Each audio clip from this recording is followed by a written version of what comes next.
Bonjour, merci de nous accorder cette interview. Alors, est-ce que tu pourrais nous raconter ta passion et comment tu en es venu à choisir ce personnage? Alors déjà merci de faire l'interview. Alors ma passion, on va dire, ça a commencé assez tôt quand j'ai commencé à voir les films, évidemment Harry Potter, mon personnage étant donc Harry Potter, étant plus vieux.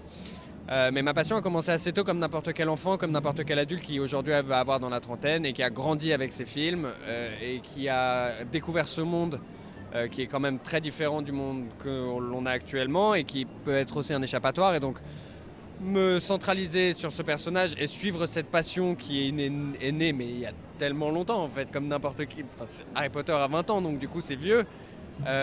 Et continuer cette passion et la transmettre aux enfants, la transmettre aux adultes et aux parents qui redécouvrent un peu leur enfance, on va dire, là-dedans. J'ai trouvé ça très important et j'ai trouvé que c'était quelque chose qui moi me tenait à cœur. Donc faire Harry Potter plus vieux, parce que maintenant étant barbu, j'étais un peu obligé. Mais donc faire Harry Potter plus vieux, j'ai trouvé que c'était assez intéressant, n'étant en plus pas écrit par l'auteur elle-même. C'est une époque de sa vie qui n'a pas été couverte dans les livres. Donc du coup, je trouve que c'est intéressant, il y a matière à improviser. Donc garder ce personnage et continuer à faire sourire et moi continuer à faire vivre ma passion, j'ai trouvé que c'était quand même quelque chose qui au jour le jour était très agréable. Et bon, physiquement, tu ressembles énormément quand même. Est-ce que c'est quelque chose que tu as travaillé pour arriver à ce résultat ou naturellement tu lui ressembles beaucoup, hein? Dire que j'ai travaillé pour lui ressembler serait mentir.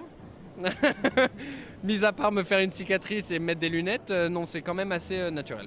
Assez naturel. Je me réveille avec cette tête et regardez, si j'enlève, à la caméra on peut essayer, hein, je lui ressemble toujours autant.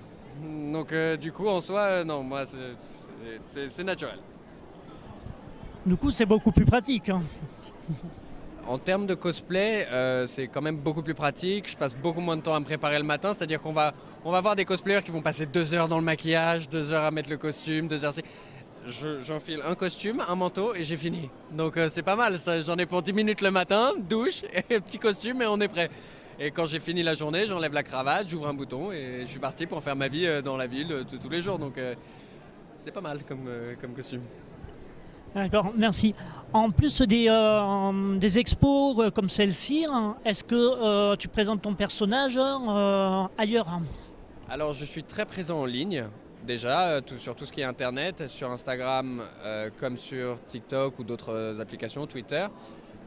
Ensuite, en convention, beaucoup aussi. J'essaie de faire des représentations dans des magasins qui font des ouvertures ou des événements un peu Harry Potter, dans le thème Harry Potter.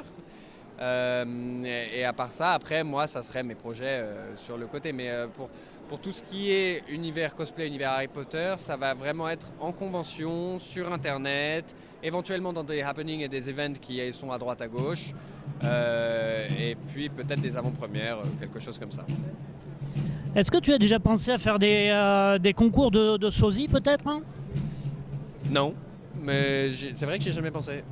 Ça pourrait marcher, mais j'ai jamais vraiment eu l'idée. Mais pourquoi pas, ça pourrait être le prochain chapitre. Je sais pas comment m'y prendre du tout, mais je pourrais essayer carrément. C'est une bonne idée. Ben, je te remercie, hein. C'était Cyril pour Ciné Passion 34.